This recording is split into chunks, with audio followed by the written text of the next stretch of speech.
After months of anticipation, the 2024 draft is finally here, where one player's hype becomes hope for a team and its legion of fans. We could see draft history with a record run on quarterbacks as decisions are made that will alter the future of franchises.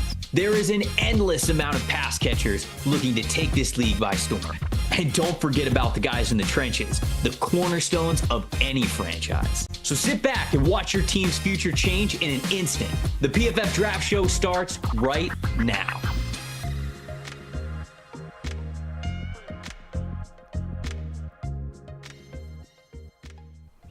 What's up, everybody? Welcome into PFF's recap of the 2024 NFL Draft. As if you didn't see enough of us over the last 3 days, we got another show here for you, recapping all 257 picks. What we're going to do here on the show is we're going to one by one, all of them, full context.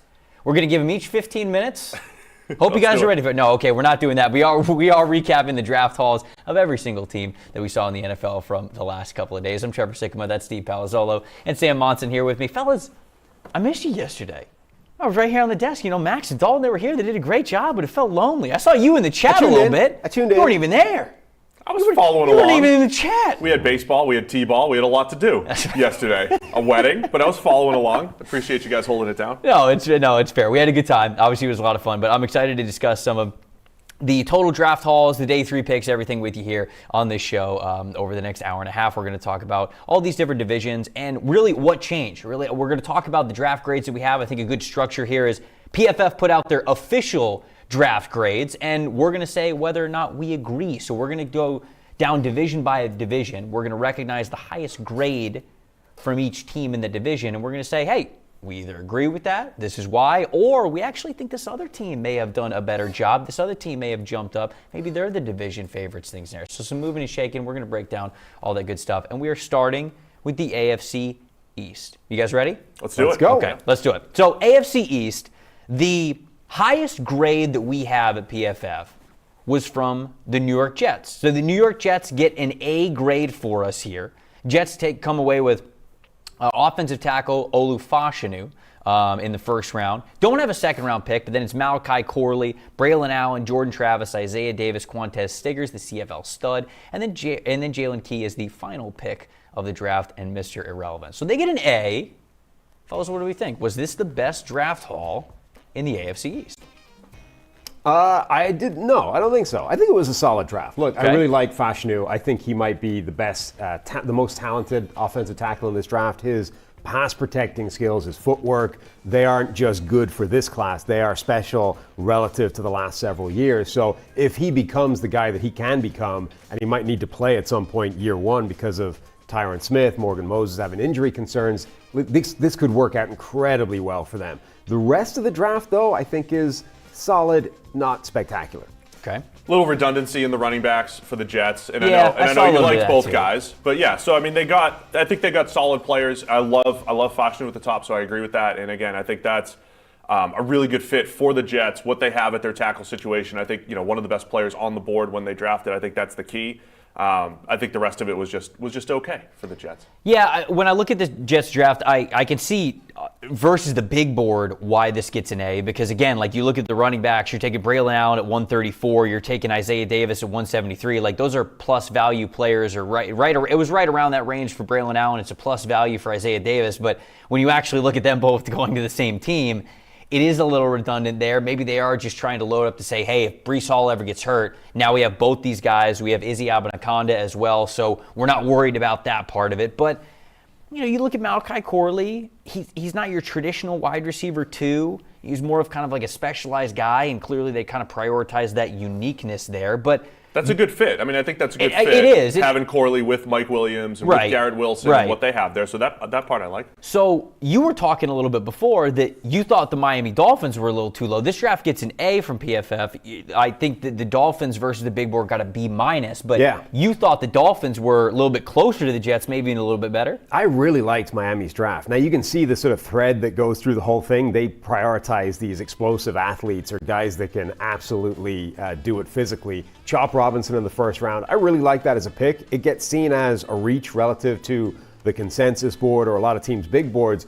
But I do think that Chop Robinson, from a pass rushing standpoint, was far closer to that big three edge rushers that people were talking about in this draft than he was to the rest of the group, right? Everybody else in this draft. So him going at 21, I think, is actually a good spot for him. Patrick Paul, the Houston offensive tackle, he was the guy that I would take in terms of the developmental, athletic offensive tackles. Once again, you get beyond the surefire things in the first round. Jalen Wright, the running back from Tennessee, just more speed to an already ridiculous track meet of an offense. Yeah, the Jets going with the back-to-back running backs was redundant. But the Dolphins getting more speed, I mean, there's just never enough, right? There's never redundancy when it comes to speed. Just everybody be able to outrun everybody else on defense. That's what we're chasing. And then Muhammad Kamara, a fascinating sort of day 3 pick as an edge rusher, a dude with all the athletic traits in the world and just some work to do from a technique standpoint. You know, remembering that he has hands would be useful sometimes. Steve, what do you think? Like, was your next favorite draft this Dolphins draft? Do you think it was close or better than the Jets? No, I like the Dolphins draft. I'll add to what Sam said. I think wide receiver Malik Washington as a pure slot. I love to that. complement what they have. It's much like Malachi Corley, I think, as a pure slot and, you know, gimmick player for what the Jets have. I think those fits. So those could be really valuable players later in the draft. I think at the end of the day, though, when you look at the New England Patriots and the AFC East, I don't think it's going to feel great as a draft because they wanted, right, their debate was we have to get our quarterback and we have to build the infrastructure. You could only do one. So the best draft could be the Patriots if Drake May hits. It all comes down to that. Sure. So they get their quarterback. I think everything after that was like, all right, it's okay. They attacked offense. We'll see how it goes. But if Drake May becomes the guy, we'll feel best about the Patriots in a few years. Yeah, and look, I actually love that they put their foot on the gas when it came to the offensive side of the ball. Love the Jalen Polk pick. Love the Javon Baker pick. I even love that they went offensive line around 3 and 4. I just would have went with somebody different, right? Caden Wallace, I think, was 142 on my board. He goes 68 here. Layden Robinson, I thought he was more of a late day 3 pick. I think I had him 263 on the big board. He goes 103. So whether it was offensive tackle or offensive guard, I had a lot of players ahead of those two guys. So don't really mind the Patriots' strategy here. The reason why their grade's a little bit lower is I just would have went with different players. Yeah, I think that's the key for them. Like the big concern for the Patriots, once they get the quarterback or even debating whether they should take the quarterback or not versus trade down, was can you build an offensive line that can actually keep this guy upright if you're going to draft him? So they obviously went with Drake May at the top. They did come back with a couple of offensive linemen, but as you said, they weren't the ones we would have selected. But that is now everything for this offense. Can they piece together a 5-man offensive line that is halfway decent this year?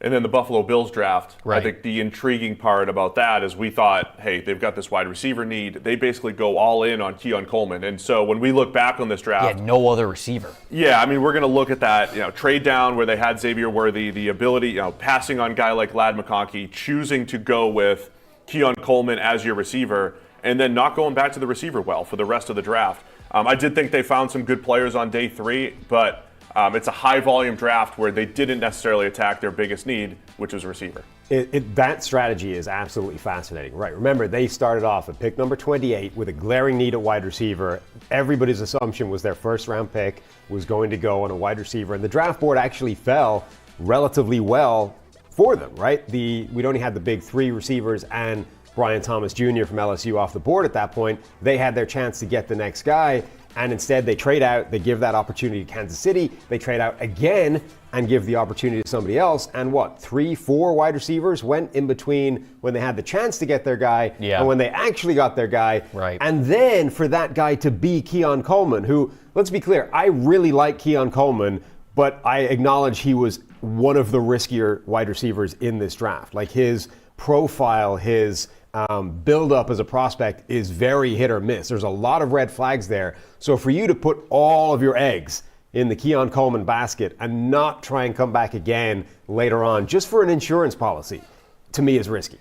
And if you're drafting him at 33, you obviously believe in him, right? I mean, it looks kind of odd from our vantage point because there's no hedge, right? We see what you have been talking about there where we go, okay, well, this is risky. Like it could either really work for you or it could really burn you. But I guess at the end of the day, Bills aren't taking him at 33 if they think that he's not going to work out. You take it because you think he's going to work out for you. And so it is a little strange to see no other wide receiver. But I don't hate the players here. I think that this gets a little bit lower of a grade for us because Cole Bishop at 60, I think that's a reach. Whether you think he was a safety or whether you think he was a nickel defender. I think I would have rather had Tyke Smith as a nickel defender who was still on the board. I would have rather had Cam Kinchins or Deidreon Taylor-Demerson at the safety spot if you wanted more of a safety. Dwayne Carter, okay, a rotational 3-technique player, but I think you could have got a different type of defensive lineman there. Dorless was still on the board, somebody that I liked more than that. But, man, you get into day 3, I like these football players. I think Ray Davis is going to contribute for him. Shoot, Cedric Van Pran could be their starting center, genuinely. I think Olufashio, the linebacker from Washington, still needs to anticipate a little bit better, but really good athlete. Same thing with Javon Solomon, who used to be an off-ball linebacker, transfers over to the edge spot this past year, and what did he do? He was just an All-American who led the FBS in sacks. So I like those picks, but it is odd when you look at those top 3. And when you talk about draft grades, right, these day 3 picks, we might like them, but what matters the most are basically the first 3 picks that you have in the draft. And so it's a little shaky for Buffalo there with those picks. I'm with you. I like day 3 a little bit better for the Bills. And the thing is, we compliment teams all the time for doubling up at a position of need. And so they didn't do that. I'm not saying it's not going to work out, but it would have felt better if they doubled up at receiver in a very, very deep receiver draft. And particularly because it's Keon Coleman. If they'd taken a different receiver who you just have less concerns about, then sure. And I'm not saying Keon Coleman is a bad player. I'm just saying there are multiple things that would make Keon Coleman an outlier if he's able to come in and become their number 1 guy seamlessly, and make that kind of impact. Pittsburgh Steelers are the team with the highest grade from the AFC North, our next division. They have an A+ from us over at PFF. Troy Faltano in the first round, Zach Frazier in the second, Roman Wilson in the third, Peyton Wilson in the third. Fourth, they go Mason McCormick. They get Logan Lee from Iowa, the defensive tackle in the 6th round, and then Ryan Watts, the massive cornerback who, he might be a safety, but it just is what it is. Massive defensive back there in the 6th round. Fellas, do you agree with the Steelers getting that A+ top grade here for a division that had a couple of really good drafts here? I like the Steelers draft a lot. This is the 2nd straight year now that we've loved the Steelers draft. So when that 2 A+. When that happens, you would assume this would be a good year for Pittsburgh. I like when you look back at the draft, whether it's intentional or not, and you see the themes emerge. And with 3 offensive linemen in their first, 5 picks? Yep. I think those guys are all starters, too. Troy Fautanu is going to probably step right in at left tackle. Zach Frazier can start right away at center. And Mason McCormick, there might not be a path for him to start at guard from South Dakota State, but I think he's a great Steeler who loves to just bury people, and as a developmental guard is as good as it gets. You love in the round 4. team identity players. I feel like Yes. we say every year, we just go, oh, this guy feels like a Baltimore Raven. I feel like that's the one that gets talked about the most, but you're right. McCormick feels like a Pittsburgh Steeler. Zach So I always Frazier love does too. I love that. And then the great value getting Roman Wilson, the receiver from Michigan, when they got him at pick 84. And then Peyton Wilson. It's always easier on the grades when a guy falls because of injury. There's a reason why he fell because of those injuries. But if Peyton Wilson stays healthy as pick 97 in the draft, you're talking about a starting caliber linebacker. Yeah, everybody they picked in the first 2 days could or should start for them. That by definition looks like a pretty healthy draft, particularly when you say that we like those players as well. They're not just starting for them because they have a glaring weakness at those spots. So yeah, I think the Steelers absolutely had a fantastic draft. Love the value that they got for a lot of those positions. They tagged good players to fit relative areas of need. It's a great draft. The other draft that was the closest to them was the Baltimore Ravens, which PFF gave an A- to. Nate Wiggins, Roger Rosengarten, Adiza Isaac, Tez Walker, TJ Tampa. Getting Tez Walker and TJ Tampa in the 4th round, I think that's excellent. Good running back depth with Rasheen Ali in the 5th. Devin Leary, obviously very similar skill set to Lamar Jackson, so you see the parallels there. Okay, I'm kidding. All right, everybody calm down. What did you guys think about the Ravens draft? Was this close to the Steelers draft? What did you guys think about it? I think 2 drafts in this division were close to the Steelers. I liked Baltimore's and I liked Cincinnati's. I think both those 2 teams had really strong drafts that were absolutely in the running along with Pittsburgh. AFC North, man. Yeah, they just load up every offseason. And I don't know what you felt, Trev, but to me, this was the 2nd year in a row where I liked most teams' drafts. I think we've run out of teams that are just off on their own doing crazy things and making strategies that don't make any sense to anybody. Most of the teams, I think, are operating within the margins now and sort of sticking relatively close to consensus boards, to general draft strategy in terms of when to trade up, when to trade down. I think we're seeing a lot more things that just look wrong immediately after the draft. So Baltimore, a great draft. Nate Wiggins, I think, has the coverage skills to be the best corner in this draft. He's a little lighter weight, and there's some more question marks with him relative to guys like Quinyon Mitchell or somebody else, but he has the talent to do that. Roger Rosengarten fits a need on that offensive line. They sort of tore that down this offseason and need to build it back. And then, as you said, they've got fourth rounders that can come in and be serious players for them. Ravens have done a really nice job in the fourth round the last couple of years. So getting those two players I thought was good. Look, I think the Bengals have a chance to have the best draft in the AFC North. As much as I do love the Steelers, I like what the Ravens did. The Bengals, as I mentioned on the live draft show, I think the biggest wild card is Jermaine Burton, the wide receiver out of Alabama, getting him in round 3 at pick 80. Enough people had him off the board that we really didn't know if he was going to go undrafted, go late day 3. I just think Jermaine Burton's potential is huge as a receiver because he's a downfield threat, who's athletic, great ball skills, one of the best drop rates we've seen in PFF history. Just a matter of keeping his head on straight and making sure that he stays on the field. If he does, it gives the Bengals a ton of flexibility with T. Higgins, with the future, a weapon for Joe Burrow. But I think all of their picks made a ton of sense. I thought they got the defensive playmaker that they needed on the defensive line in Chris Jenkins. Amarius Mims, they invested in the offensive line, the future of the offensive line, not just patching it together with free agents, doubled up at tight end. So I thought the Bengals did a lot of good stuff in this draft. The only pick that's really puzzling, and the reason why PFF has it with a B+, because we're grading the picks against the big board, is McKinley Jackson's 205 on the big board, and they draft him at 96. Now, you understand why you're drafting him, right? You're trying to get another interior defensive lineman in there to make up for DJ Reader. You want the depth there. McKinley Jackson gives you a little bit of plus quickness for a nose tackle, but even with that being the case, like, draft him in the top 100 versus where he was at 205 on the big board. That's why it brings it down. But basically every other pick for Cincinnati, if you just say, okay, I didn't love that one, you could basically put it toe-to-toe with the Ravens, with the Steelers, so I'm glad that you shouted that out. I am curious, before we move on to the next division, Cleveland, I wouldn't expect Cleveland's grade to be anything close to the other two teams because it's just sort of hard when you don't have a first-round pick. But what did y'all think of going trenches back-to-back, defensive trenches, then offensive trenches before any type of wide receiver? They wait until 157 just because of the draft capital that they had to invest in that wide receiver spot. I don't know, what did y'all think about Cleveland? I actually thought it was a solid draft. I mean, Michael Hall Jr., the defensive interior, I think is the right spot for them to address their first pick, and Zach Zinter as well.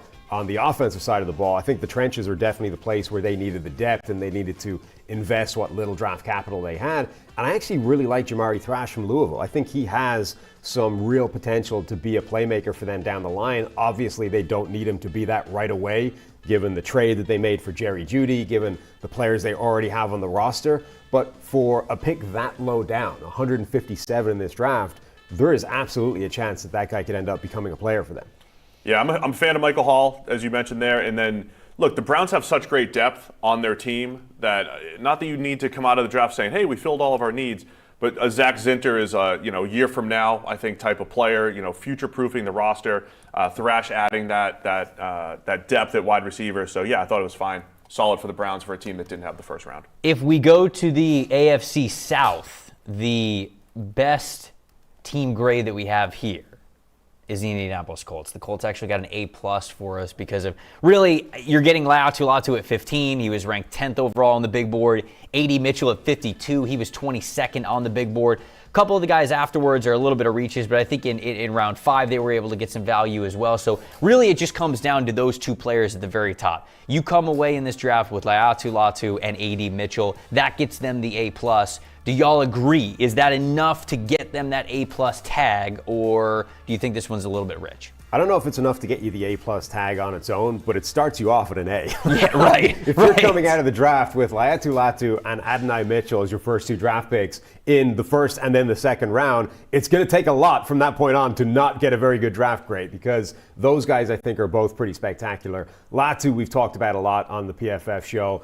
He has legitimately some of the best pass rushing production and profile to come into the draft for years. We're talking a better pass rushing profile than somebody like Will Anderson from a year ago or Aiden Hutchinson, both of whom were top 3 draft picks, right? Mm-hmm. We're talking about a guy in that kind of category up there with the Bosa brothers and with Myles Garrett. The only concern was the neck injury. So if your medical staff thinks that's not a problem, he's an absolute slam dunk at 15 overall. And then Adonai Mitchell, I think, was a first-round player and a first-round talent for most people. To get him at 52 overall is a steal.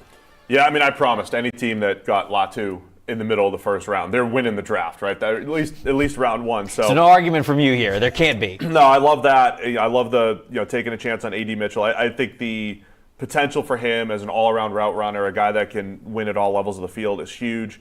And again, it feels better when the needs are met. I'm not saying that has to be the goal, but it feels better when you come out of the draft saying, hey, we could really use a compliment to Michael Pittman Jr. Mm-hmm. And they got two, right? They got A.D. Mitchell, but I love Anthony Gould in the fifth round as well out of Oregon State, the receiver that runs in the 4.3s, has big playability. You throw him into the mix with Josh Downs, with Mitchell, and with Michael Pittman Jr. I love what they've done. And Tanner Bortolini, the developmental center, interior offensive lineman in the fourth round, I think there's a lot of good talent here for the Colts. Yeah, Bortolini had a really good draft process. I feel like he was kind of seen as just more of the smaller athletic center, but then he goes to Senior Bowl, proves himself really well, has a couple of really great days of practice. That definitely bumps him up, and I think is a reason why he was a priority pick for them there. So I like that offensive line depth. I like Matt Gonzalez, the offensive tackle there. I really do. And when I looked at it, where they picked him in the 70s, versus PFF's big board. We had him at 120 on the big board when it was all said and done, but I've said throughout this process, Gonzalez feels like that type of a guy where, man, he's not super flashy, but years from now, he might, get a starting role and he just holds it down really well and he's just a solid offensive tackle and we go, man, we overlooked this guy just because he didn't have the flashy traits, and technically he understands how to play the position really well. He's coming off of injury, so I think that goes into it, unfortunately. But when I looked at him getting drafted in the 70s, I went, oh man, I was like, that's kind of rich. And then I looked at the offensive tackles that had already been off the board and went off the board after him. I kind of get it. Like, I get it from between where they were picking there and then where they were going to pick next. You want to get an offensive tackle depth player. So to me, not only do I love the Latu pick and the A.D. Mitchell pick, I really like their next two offensive line picks. I think they were fine relative to the context of how the draft was going. So I think that the Colts did a really good job. We got the Jags and the Texans and the Titans left in this division. Is there any of those drafts that compel you one way or another, like, man, this was not a really good draft, or this one was close to where we saw the Colts and how they were able to improve their team?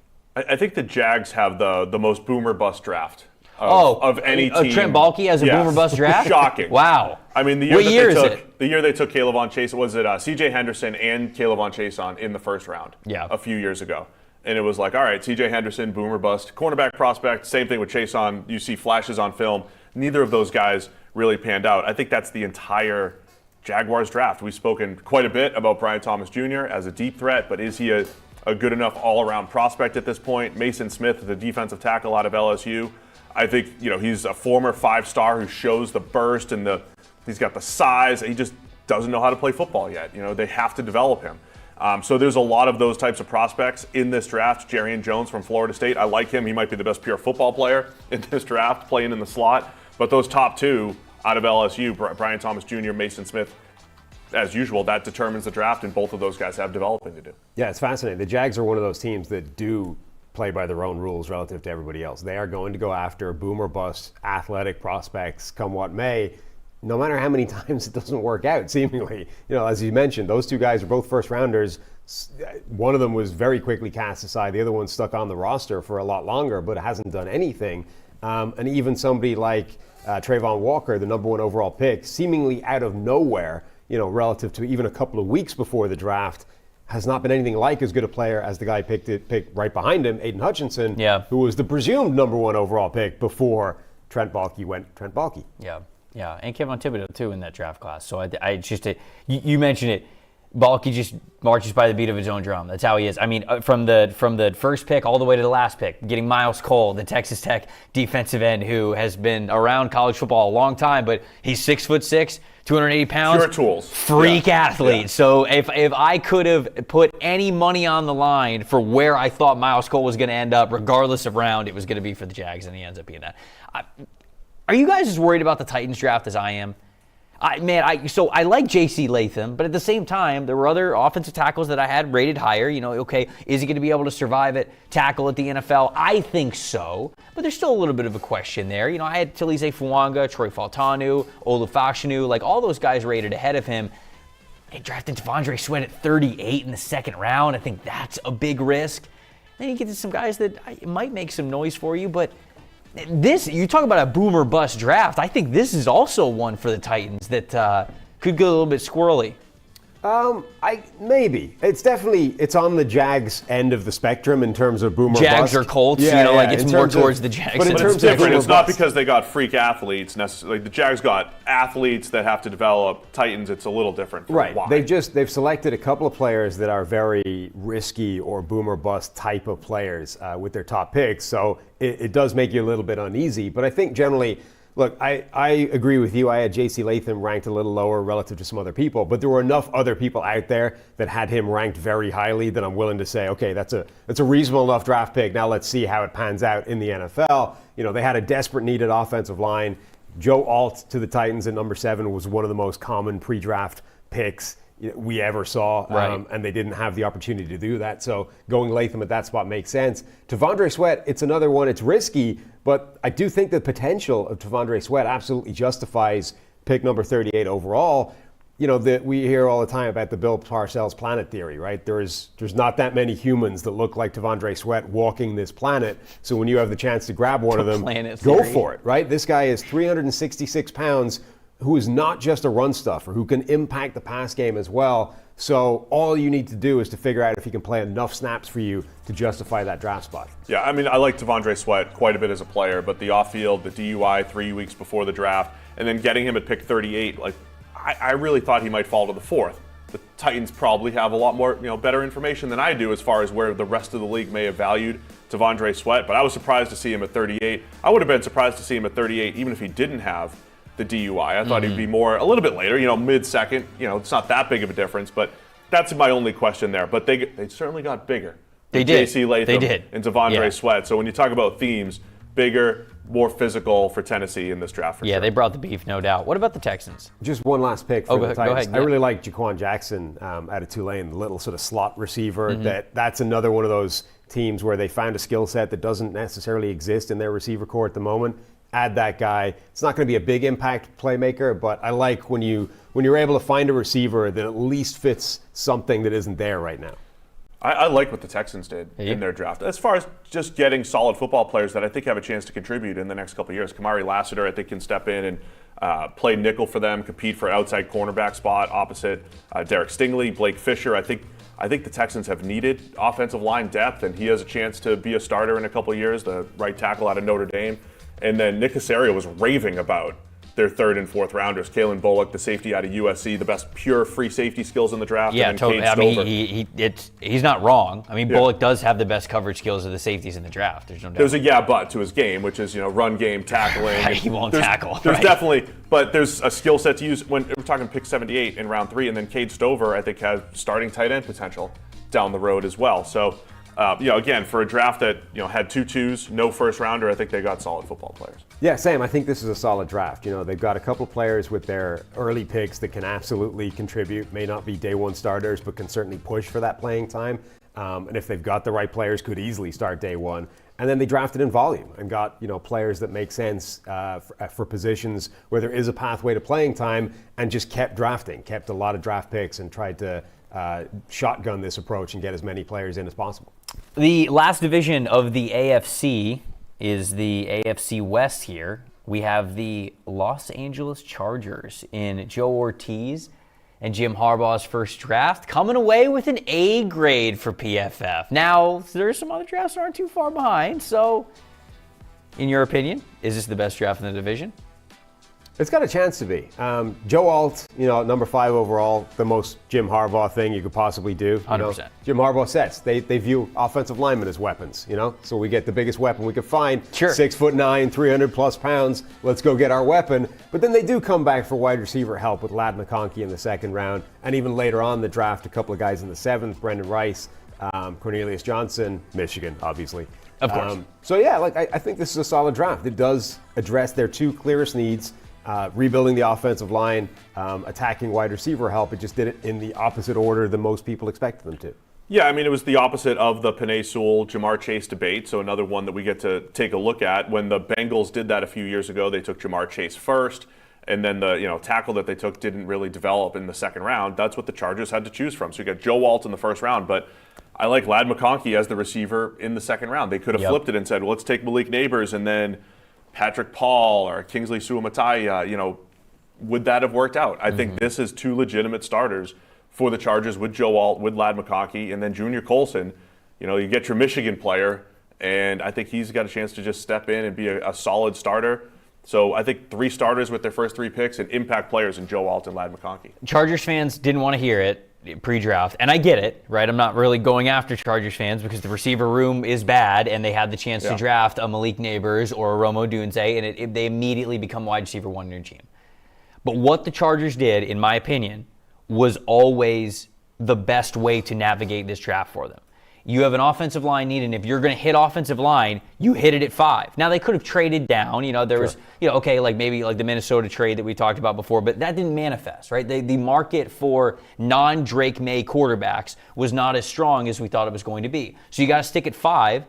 And if you're going to go offensive line and wide receiver in some order, the best way to do that was always offensive line at 5 and then getting a receiver at the early part of the second round. And that's exactly what they did, and I love this haul with Joel and Ladd McConkey. And then in the third, I think it was first and second, it was some order of offensive line and wide receiver. And then in the third round, it was always going to be, okay, you're picking a linebacker or a corner, whichever value you like best and whichever play you like best. So to me, I think it was a job well done by the Chargers and Jim Harbaugh to get that A. The next closest PFF grade that we had in this division was the Denver Broncos, getting Bo Nix at number 12, Jonah Ellis at number 76, and Troy Franklin at 102. And the reason why this one is as close as it is grade-wise with an A- is basically because Troy Franklin was our 30th ranked player, and you get him at 102. But Jonah Ellis was also in the 50s. He was 55, something like that, and you get him at 76. So huge value plays, and you got the quarterback that you needed to get to actually give you some hope going into next year. What do you guys think of this one? Yeah, if you just looked at their last 6 draft picks, you would say this is a phenomenal draft. This is one of the best drafts out there. It all centers on what you think of Bo Nix as a quarterback, whether you like this draft or not, right? If you think Bo Nix was a second-round player who had no business being drafted this high, you're like, this is a reach, this is a terrible draft. The biggest move they made was a complete bust. But if you think Bo Nix is a good quarterback and fits in the system that Sean Payton has there, it can be seen as a great draft. Like, they got their guy. They did it without needing to move. They did it with a bunch of quarterbacks already off the board. They came back and gave him his favorite wide receiver in college, which I always like as a strategy anyway. When that player is Troy Franklin, I like it even more. And then all the players that we mentioned already, I think, are great additions. Yeah, look, I mean, we all have our own day after biases, right? All draft grades are based off of our own perceptions of the players, knowing that there's some uncertainty there. But yeah, it comes down to Bo Nix.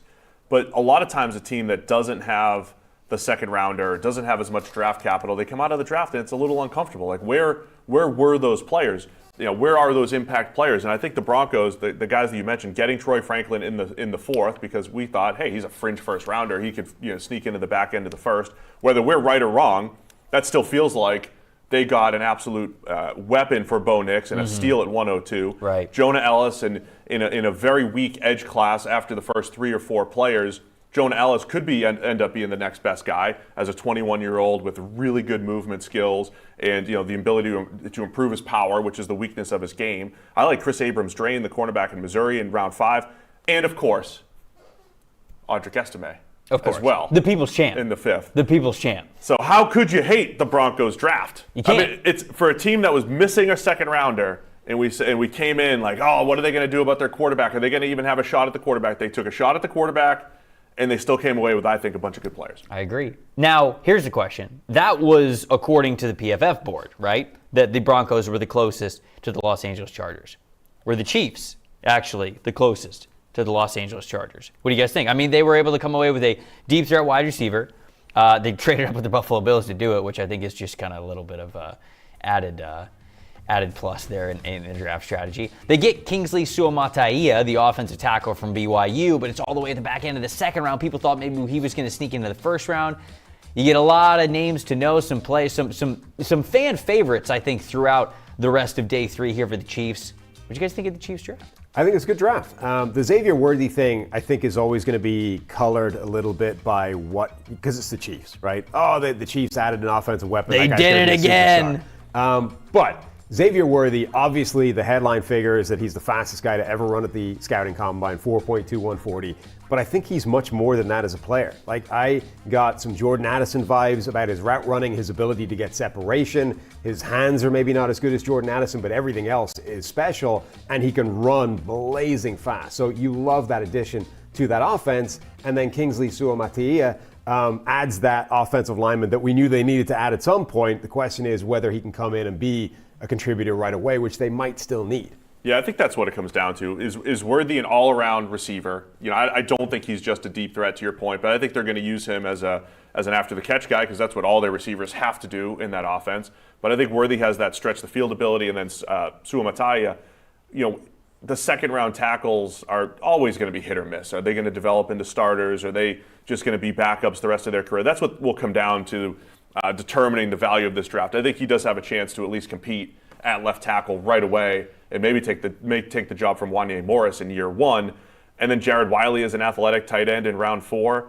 I think that's a solid option, right? As, you know, get him behind Travis Kelce and, you know, future-proof that position just a little bit. So, yeah, I thought it was a good draft by the Chiefs. I think the question with the Chiefs is, obviously, we will all agree that it's a good draft. Was it the right draft for this team, right? Where they prioritized the wide receiver instead of maybe the offensive lineman. It was quite an offensive line run that we had there in the first round, so it's not like they could have picked a very obvious offensive lineman. But when you look at this Chiefs team, you know, they take the wide receiver at number 28, Xavier Worthy, by trading up. But even if you just look at Suamataia, who was picked at number 63, some of the wide receivers that were picked after 63 in this draft, Malachi Corley, Roman Wilson, Jermaine Burton, Troy Franklin, Jalen McMillan, Javon Baker, like all of these dudes, like, would you have rather seen the Chiefs team that is going for a three-peat, right? And I think, look, long-term is obviously important, but you are on the doorstep of history, if you will. Was this the draft that they needed? Was this really what they wanted to do? There's so many teams where the conversation is always wide receiver versus offensive tackle, right? That's always going to be the debate. So at that spot where the Chiefs were, the offensive tackle class looked like Tyler Guyton went the next pick to the Dallas Cowboys. And then there wasn't an offensive tackle selected until Patrick Paul at 55 overall. Yeah. So the league, at least, thought that there was a pretty big gap between the next guy who is a project, right, as a boom or bust project who might not be able to start right away for you, and then the next guy that you would be picking. Kingsley Suamataia was only, I think, the fourth subsequent offensive tackle selected. So they got pretty close to that next best player available at that position, even waiting around. Whereas wide receiver, we knew all the way through, there's a ton of depth in this draft, but they had the opportunity to pick the fifth guy off the board, right? The big three, Brian Thomas, and then their selection. I mean, I think for the Chiefs, the specific skill set of Worthy's speed, combine that with Marquise Brown, combine that with, very quietly, Patrick Mahomes having the 38th best passer rating throwing the ball down the field last year. And they're just saying, hey, yeah, we just won the Super Bowl. We changed our offense. We had more of a throw the ball underneath, yak-heavy offense the last couple of years, but let's add another dimension. Let's go back to having that big playability. So I think through that lens, the Chiefs added a very specific skill set, even though I think Roman Wilson or Ladd McConkey, some of those other receivers might be better receivers than Xavier Worthy, might end up as better players, but that specific skill set with Mahomes and the Chiefs, I think is going to work out pretty well. Yeah, that part of it does make sense. Last team in this division, and I want to get your thoughts on this, is the Raiders, because this is sort of a polarizing one. They have sort of a quarterback need, but have Aiden O'Connell, who's able to start games for him last year. He wasn't lighting the world on fire, but he wasn't absolutely horrendous. You go sign Gardner Minshew. This was a team that, okay, well, are they going to get aggressive? Are they going to try to trade up for J.J. McCarthy, for, I guess we didn't really know at the time, Michael Penix. But Michael Penix was a target for them here at number 13. They don't come away with a quarterback in this draft. Instead, they go tight end at 13 in Brock Bowers. But then they get Jackson Powers-Johnson at 44. You see the Delmar Glaze pick at 77. I think that was certainly a reach against what our board was. You go get a corner into Cameron Richardson that you needed. You get Tommy Eichenberg, which is a different type of linebacker that I think kind of rounds out the skill set of that linebacker room. Dylan Lobby's a good receiving back out of the backfield. Trey Taylor, a nice little versatile safety as a free and strong safety. But I kind of want to focus on what they did at the top. What did you guys think of them coming away with Brock Bowers at 13? Knowing that Brock, for a lot of people, was a top 10 player. Raiders kind of had bigger needs. but they still get him at 13. Is this the correct BPA approach, if you will, with the Raiders, or do you wish they would have gone elsewhere? Different regime, but it feels like for the second year in a row, the Raiders have been the team that have been left without a chair when the quarterback music stopped playing, right? And that's ultimately what this comes down to. All the quarterbacks went crazy run, historical all-time run of quarterbacks in the top 12 picks. And here's the Raiders thinking that one of them would be available when they were picking. No. Now, so if that was your strategy, we need a quarterback, we want him with that top pick, and there's nobody available, this is the right pick with that in mind, right? You don't do anything crazy. Don't, draft Spencer Rattler with the 13th overall pick in the draft just because he's the next guy. I don't know. It would have been consensus. Like, it would have been the Right. run of quarterbacks. Brock Bowers is one of the best tight end prospects to come into the draft ever, right? In years. And to get him at this spot, it's the right move. It doesn't matter that you drafted Michael Mayer a year before. They can coexist in the same offense perfectly well.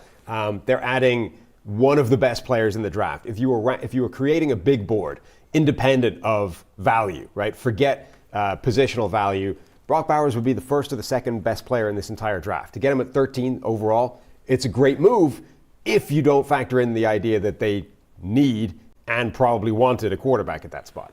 I think the Brock Bowers pick might feel better a year from now for the Raiders, just because they're coming out of this, the musical chairs, as you said, they didn't get the quarterback, and the other teams in the first round were getting their high-end receivers, getting their long-term starting tackles, and the Raiders came away with a tight end. And I love Brock Bowers. I think he's more than a tight end, but I think it'll feel better a year from now when the Raiders are either drafting either Aiden O'Connell has developed and becomes great, or they're drafting the QB of the future, or they're in the Dak Prescott market, or they're out there looking for the next quarterback, and you're like, hey, would you want to go to the Raiders? Well, yeah, they've got Jacoby Myers and Brock Bowers and Devontae Adams, maybe he's still there, and it looks better on paper to attract a quarterback there. So I love Brock Bowers, the player. It just doesn't feel great right now with all the other high-value players coming out of the first round. What about the rest of their draft? Just overview of, you're getting Jackson Powers Johnson at 44, and you go, hey, that's really great. But then you think, okay, well, why was he available at 44? Maybe you have to think about that in the back of your head. But just the rest of the draft with the Raiders. Yeah, I mean, there's always that element when you're talking about these players that look like a steal in the second or the third round. It's like, well, right. He's probably there for a reason, but absent that information, it's hard to know. He did have an injury history to his game, and that's potentially a problem. But on the field, he's an absolutely fantastic upgrade for them, both in the run game and as a pass protector, whether or not he plays guard or center for them. So from that perspective, it's great. Tommy Eichenberg, I think, is a great pick as well. Labe, the New Hampshire running back, could make an impact. So I think overall the draft is really good. It's just conditioned by that quarterback dynamic. Steve, I'm with you. The Trey Taylor, the safety out of Air Force, love him on day 3. I like a lot of the day 3 picks. Ed Reed's cousin or whatever they talk safety play, and the dude's a baller. So I think the day 3 stuff's great for the Raiders. It's just a matter, at the top, what they get out of Brock Bowers. Yeah, there we go. All right, those are all of our draft grade discussions here for the AFC. We're going to take a quick commercial break, and then we will get to all of the NFC teams right after this. As parents, we all want our kids to grow up to be happy, successful, and financially independent. With a UGMA account from Fabric by Gerber Life, you're arming your child with a powerful financial tool to help shape their journey towards financial success. It's all online, and setting up an account could take you just 5 minutes with as little as $1 a day. Then you can manage your child's UGMA account and monitor their investments right from your phone. Join the thousands of parents who trust Fabric to help protect their family. Start investing in your child today at meetfabric.com/draftshow. That's right. That's meetfabric.com/draftshow. One more time, meetfabric.com/draftshow. Portfolio is managed by Fort Washington Investment Advisors, Inc. Additional services provided by Apex Clearing Corporation. All investing is subject to risk, of course. Monthly minimum contribution required. Learn more at meetfabric.com.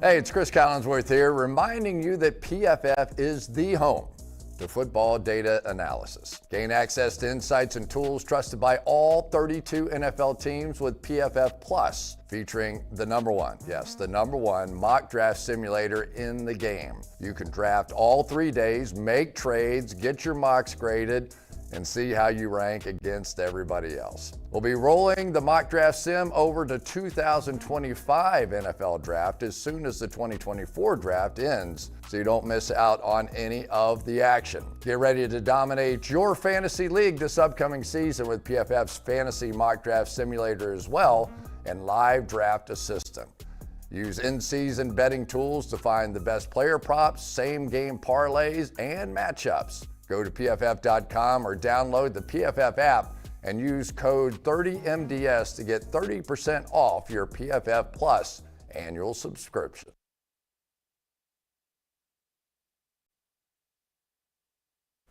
Welcome back to PFF's recap show for the 2024 NFL Draft. We just covered all of the teams and divisions in the AFC. Now we're flipping sides over to the NFC. We're going to do the same thing starting with the NFC East. So the top team in the NFC East with the highest draft grade, he did it again. Shocking. He can't keep getting away with it. Howie Roseman has the top grade here for the NFC East with the Philadelphia Eagles. It is an A+ once again here for Howie. You guys see all the players that they were able to draft there. Man, back-to-back cornerback picks, just attacking that need that they have there in a winning window. They load up on edge rushers. We know that's no surprise. Get some skill position players with Will Shipley and Aniyah Smith. The feel-good pick of the draft, the legacy pick of Jeremiah Trotter Jr. going to the Philadelphia Eagles. You just love to see that. And then a lot of, again, fan favorites here. Trevor Keegan, Johnny Wilson, Dylan McMahon here in the sixth round to round it all out. Guys, what did you think of the Eagles? Are they far and away the best pick here for the NFC East? Not far and away. I think Washington had a really good draft as well, but it's hard not to love what the Eagles did with that draft. And I don't even love Cooper DeJean as much as you do. I think that's about where he should have gone. And I think it's good value, but I'm not giving them extra credit for that. I think that's just a good pick. But Quinyon Mitchell at 22 overall, when a lot of people thought that's a top 10 player, a guy that could go in the top 10, the number one corner in the draft. Cooper DeJean as well, coming back and getting that value in the second round with the versatility that he brings to the table. Jalix Hunt, one of the most fascinating prospects in the entire draft. This NFL athlete playing at very non-NFL levels in college. We'll see what he can do stepping up. Will Shipley was one of my favorite running backs in the draft. I think he's got incredible talent. Jeremiah Trotter, as we said. Yep. Johnny Wilson in the sixth. I didn't love him the way he was being talked up by some people, but in the sixth round, that body size, what he can do in terms of movement skills is a real gamble worth taking. Johnny Wilson was drafted 105 spots lower than where he was on the big board. And even where we had him on the big board, it was 80. It was like a third round pick. It's crazy to me that a player like that lasts until the sixth. Yeah, I mean, I love the Eagles draft. I mean, if Quinyon Mitchell was picked in the top 10, I wouldn't be surprised. Like if the Falcons stayed there, didn't draft Michael Penix, and instead of going edge, if they took Quinyon Mitchell, wouldn't have been surprised there. And the Eagles get him at 22, just like last year they got Jalen Carter at 9. So Eagles getting Quinyon Mitchell and then Cooper DeJean, and then the fact that those guys, do they have to contribute right away? Yeah, they're going to be in the mix, but it adds depth. It allows you to play DeJean and not, like, the part of the knocks on him were, is he going to be an outside corner? And he doesn't have to be, right? Quinyon Mitchell's going to be that, and they could play to his skill set. Jalix Hunt as the developmental guys you mentioned. I love Jeremiah Trotter as a player in the fifth round. I mean, I think he has a chance to be an NFL starter, and he's in the fifth round. Yeah. And then it feels better when you already have the different big-bodied playmakers, A.J. Brown and Devontae Smith, and when you add a Johnny Wilson to the mix, it's like, okay, I see the role. I see why you didn't go in the second or third round, but I see the role to just create mismatches on an offense that has a lot of different mismatch body types. I just feel like one of the best teams in the NFL got a lot better after this weekend, and it's just another great job by Howie Roseman navigating this draft and coming away with some really good football players. I think you made a great point with Cooper DeJean, how if other teams would have drafted him, okay, maybe you are forcing him into an outside spot, or maybe you're not maximizing the value if he's just a safety. But the Eagles now with Quinyon have the ability to use him wherever it is most advantageous, and that is a different kind of value that Philadelphia gets. You mentioned that you like the Commanders draft a lot, and you thought that that was close to where the Eagles were, so let's talk about the Commanders next. Yeah, so obviously they get their quarterback at number 2 overall. It's Jaden Daniels. I think everybody at this table maybe would have lent Drake May over Jaden Daniels, but I think they were close enough that it doesn't deserve criticism. It's just which way they came down on that coin flip. But then in the second round to get Johnny Newton, a guy that I think absolutely had first round talent, ability, and production. To get him at 36 overall is a steal. Mike Sammerstill, the slot corner, is great value in the second as well. And then multiple players even lower down than that can come in, and there's a pathway to playing time for them. Yeah, my favorite part about the Commanders is we knew they had that tackle need, and we talked about all the teams that might on the turn take a tackle, and I like that the Commanders took the best players on the board. Johnny Newton isn't necessarily a need immediately, but when you talk about mid-first round value, love that. Mike Sammerstill as just a pure football player, Ben Sinnott as a tight end prospect with his athleticism. I think he's going to be a player. I mean, I think their top 4, the Commanders absolutely are feeling really good about that. Still got the developmental tackle prospect in Brandon Coleman. So as a roster, more work to do. I'd rather that they, had a better tackle situation, but it's a whole new regime.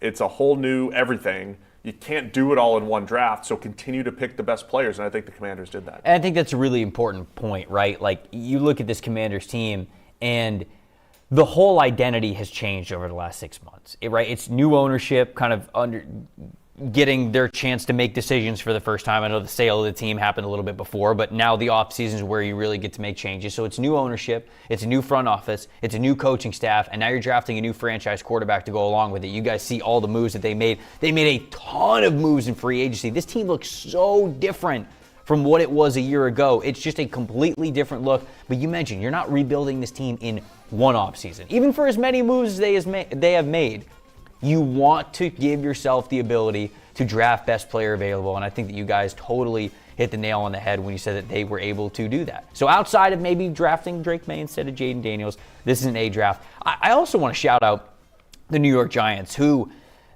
they could have very well also got an A. They got an A- according to PFF, but that's more because they had a quarterback need. They weren't able to hit it, but it's hard to hold that against them, right?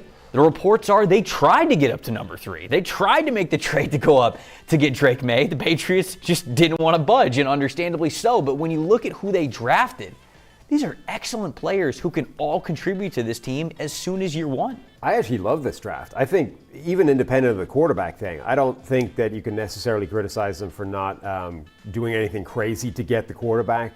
It's a need. Obviously, Daniel Jones was kind of disastrous last year, even outside of getting hurt, and they don't have an answer outside of that. But it doesn't mean it necessarily had to happen right there at the top of the draft. My biggest problem with this draft was that they didn't try and get more picks. Try and trade down a couple of times, get picked 9 or 10 times in the draft instead of just 6. But the players that they've got, I love. I mean, Malik Neighbors obviously was a guy a lot of people thought could be the best receiver in this entire draft. Or at the very minimum is pushing Marvin Harrison Jr. for that. And Harrison Jr. is legitimately talked about as being one of the best wide receiver prospects to hit the league in years. Tyler Nubin, the center from Minnesota, is only a 40 time away from being a first-round player. He's a really good player across the board, playing safety. Cornerback Andrew Phillips, Theo Johnson, the tight end from Penn State, big-time talent. And then Tyrone Tracy in the 5th round, this late convert to running back. I think he's one of the more intriguing and talented running backs in this entire draft class, and to get him in the 5th round is an absolute steal.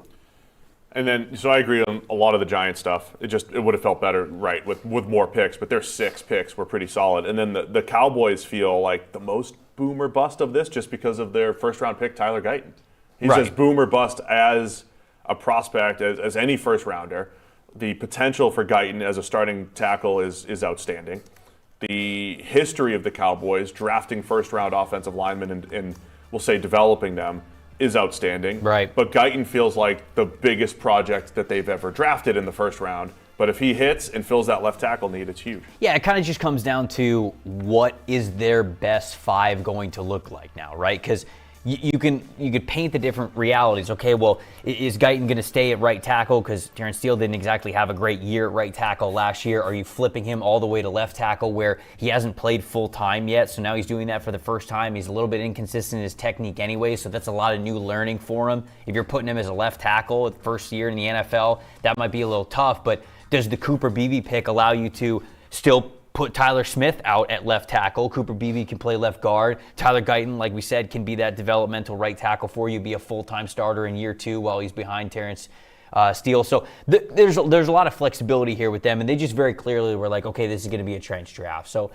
I think the other teams in the division had better drafts, but I do feel as though the Cowboys kind of did what they needed to do, like identity-wise. So yeah, I think it's a solid draft, but it kind of comes down to, Dallas has been one of the best drafting teams, period, in the last several years. Forget the first round or the development guys. They've been one of the better drafting teams out there. They need to get it right this draft as well. There's a lot of players where it's like, if he becomes the guy that we think he can't, this needs to be one of their better drafts because a lot of those positions are needs. They actually needed to have those guys come in. The offensive line, there's a starting 5 out there somewhere. We just don't know what it looks like yet and how much they're going to be relying on players that look raw to come in and play right away. The culture draft, or whatever you want to call it, for the Cowboys is an interesting angle, right? 2 linemen with their 2 out of the first 3 picks, offensive linemen, and of course power edge, Marshawn Nealon from Western Michigan. The Cowboys were a team that wanted to run the ball last year, didn't early, became one of the more pass-heavy teams in the league, still scored a ton of points, but they're always trying to find that way to win in the playoffs, win differently, so might have been a step in that direction. For the NFC North, we've got dueling A's here. The Detroit Lions got an A, according to PFF, versus their big board, and the Chicago Bears also got an A here. Fellas, do you have a preference one way or another between the Chicago Bears and the Detroit Lions? Because that's where we can start.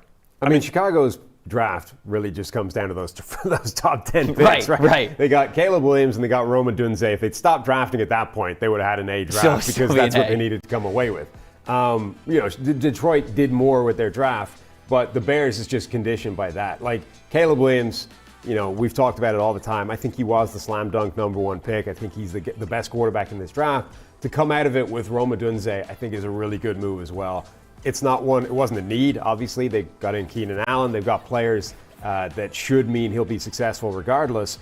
But Keenan Allen's probably not a long-term solution. Odunze gives them yet one more weapon and should be a long-term answer. And then the last pick there, Austin Booker, in the 5th round, I think makes a lot more sense than Austin Booker in the 3rd round, which is where a lot of people were putting it. I agree with you. Teams are in different parts of their life cycle, right? I mean, the Lions are, trying to put some more starters on the, the fringe of a championship caliber roster, and the Bears are trying to, change the entire course of the franchise. And I think they have a chance to do that with Caleb Williams. It's not that they made they just made the right pick that was presented to them in Caleb Williams, and then having Rome Odunze fall to them at 9. There was rumors, hey, we could go defense, we could go defensive line, but I love the idea of giving Caleb Williams all the playmakers that he needs. So I think, obviously, franchise-defining type of draft here for the Bears.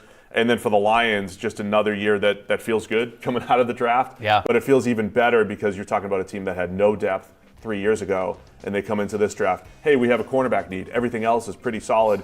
Trade up to get Terrion Arnold from Alabama, get in these Rakestraw from Missouri. So let's double up at corner at a position where, they needed that depth. They've needed it for the last couple of years, and it was not necessarily the last piece to the puzzle, but they've built up the rest of that roster really well, leading up to being able to double up on the secondary. Yeah, and I love these moves at corner, both short and long term, right? Short term, you go into this year, you've got Amik Robertson, who you signed. You got Carlton Davis that you traded for. You brought back Emmanuel Mosley as well, who you had high hopes for before he got hurt again at the beginning of last year. So you have those 3 veteran guys that you like.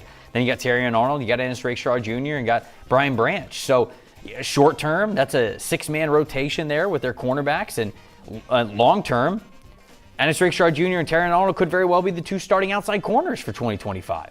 I think Christian Mahogany, too, 6th-round guard, not a throwaway pick. No. I mean, they have Kevin Zeitler for 1 more year at guard. Mahogany could be a 6th-round starter in a 100%. Year who has that I cannot believe he was available in 6th round. He's got the run game power that the Lions are going to love. So I think they may have stolen another starter at pick 210.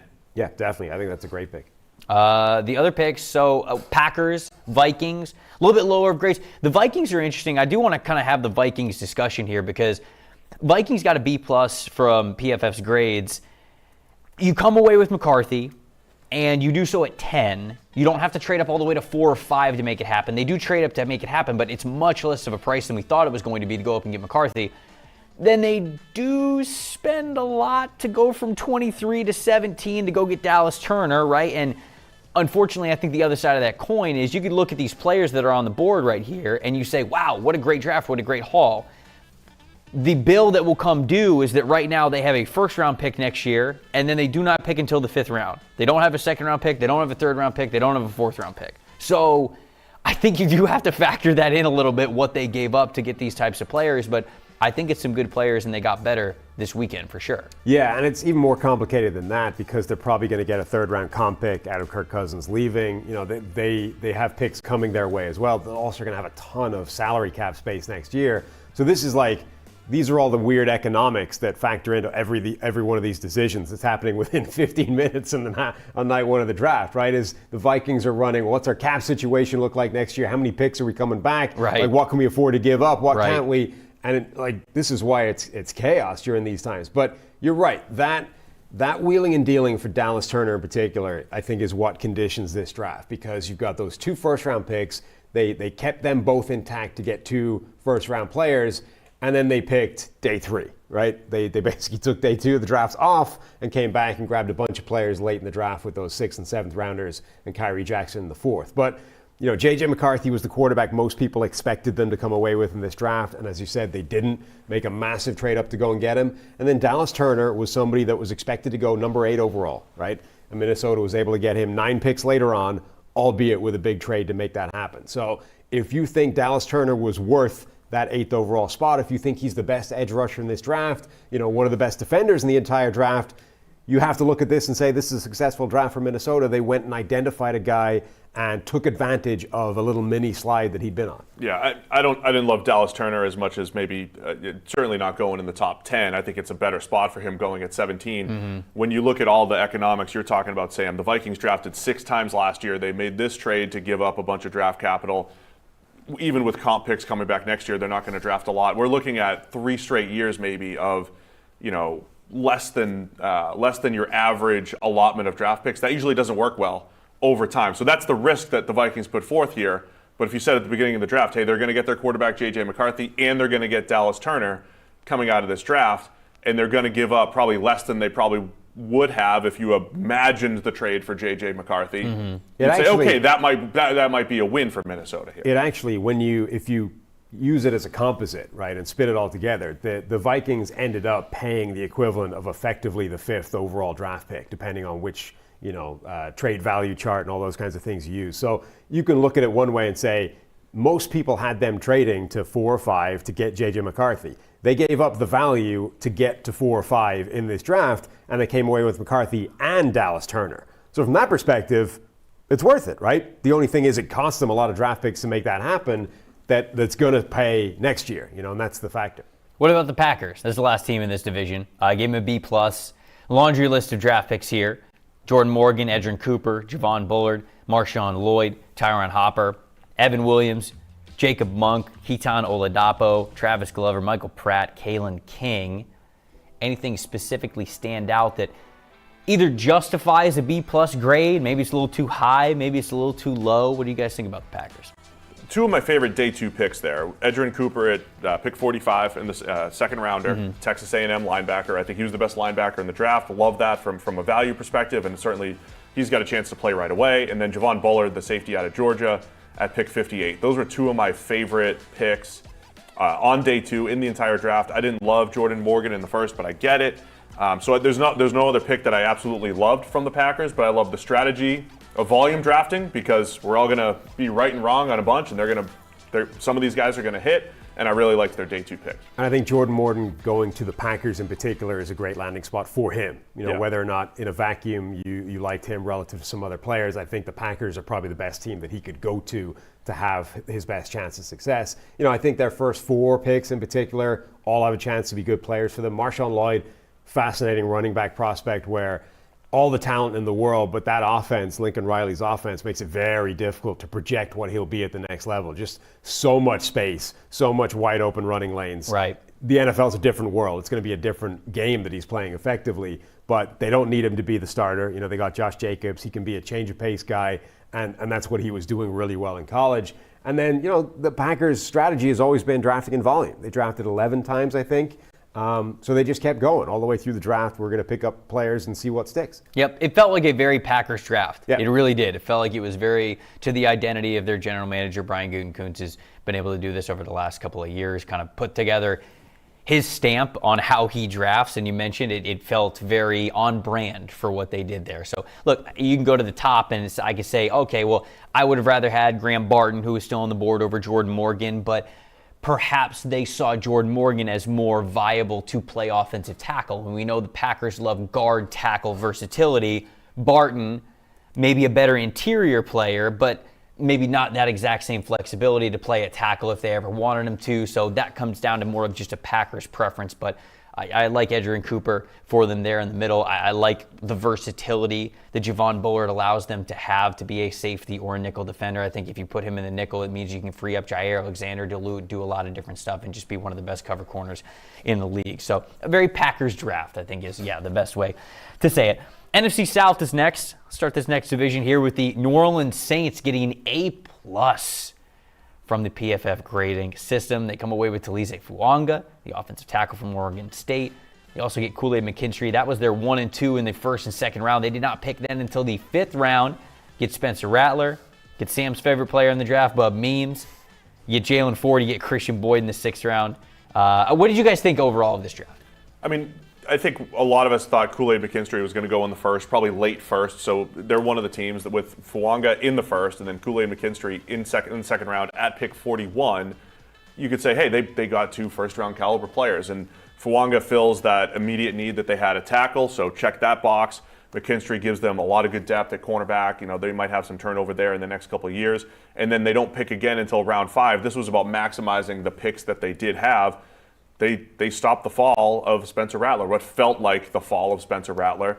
And absolutely, as we'll talk about with the Falcons, I've decided not to criticize QB investment, no matter where it is. It's always good. It's always worthwhile. So I think Rattler, there was jokes about him going off the board in the 2nd. You get him in the 5th. I think that's great value. Yeah, it really is. And they're a team that it's the perfect landing spot for Spencer Rattler to go to, right? A team with Derek Carr as their quarterback, which means they're fine. That's their starter next year. No questions asked whatsoever. But Derek Carr is the type of quarterback where when he is your starter, you've always got at least one eye on the backup reps, right? Let's just pay attention to what Spencer Rattler's doing with the few reps we give him in practice. If he starts to catch the eye, maybe we'll start planning differently for the future. So did they warn Derek about this? Oh boy, did he feel slighted? Of course. Was he shocked?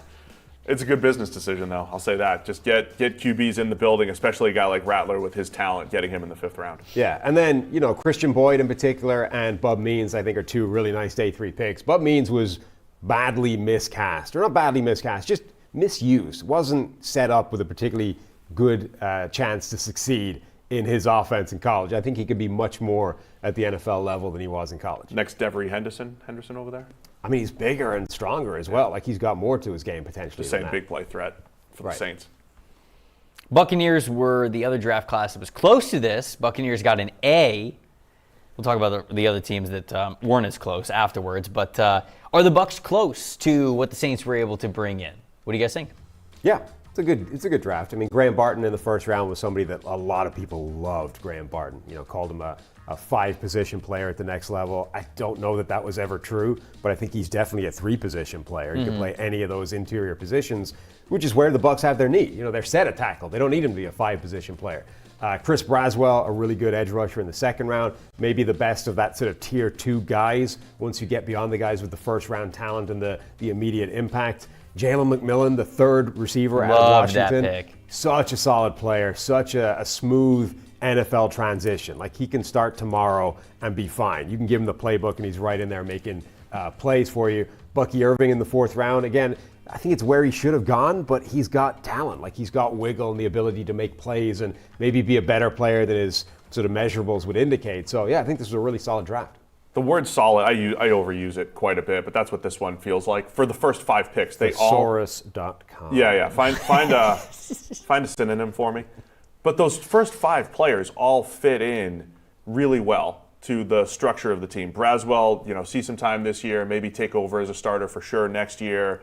McMillan being a big-bodied slot and future-proofing Chris Godwin, maybe with his contract and leaving soon. And I love Bucky Irving. I don't know that he'd ever be an every down guy, but as a change of pace to Rachaad White, I love Bucky Irving and the dynamic ability that he brings. So I think those first 5 picks that the Bucs have all have a chance to contribute this year and beyond. I agree with you. What about the Carolina Panthers? All right, no first-round pick. Well, scheduled to have no first-round pick. They end up trading up one spot into pick 32. They won the Super Bowl. They picked at 32. That's correct, yeah. No context. Just look at the list. They picked at 32, and that's how the list is formed. They get Xavier Legette from South Carolina. Low moving cost to get him up to the Carolina facility there. Jonathan Brooks as their second-round pick. Trevin Wallace, Jatavian Sanders, Shaw Smith-Wade, Jalen Crumdy, and then Michael Barrett to round it out in the 7th round. We gave this a C draft, and I think that's just relative to where these guys were drafted to the PFF big board. What do you think about the C grade when you really take into account the overall draft strategy that the Panthers had here? Yeah, I think that's a touch harsh. I think it probably. Where did you have Xavier Legette ranked in the big board? That's what's driving it, right? It's got to be a little lower. I can check for you in a second. Yeah, look, I think wide receiver is an interesting one in this draft because there were 20 guys, 15 of which were ranked really close together, right? You had the big 3, and then most people had Brian Thomas Jr., and then you had like 15 names that could all be just thrown in and randomly assorted depending on which player you were targeting, what skill set, all that kind of thing. So Xavier Legette being a first-round pick, it was one of at least 10 names that wouldn't have surprised me whatsoever for him to go in the first round. So, Carolina taking him 31 or 32 overall, trading up to make it happen, I have no problem with that. I think he could come in and be a legitimate starting X wide receiver for them, be their number 1 guy, if you like, in those terms, while Adam Thielen, Deontay Johnson still take a significant amount of targets. Like, he brings a completely different skill set to that offense, a big play threat. He's amazing at the catch point.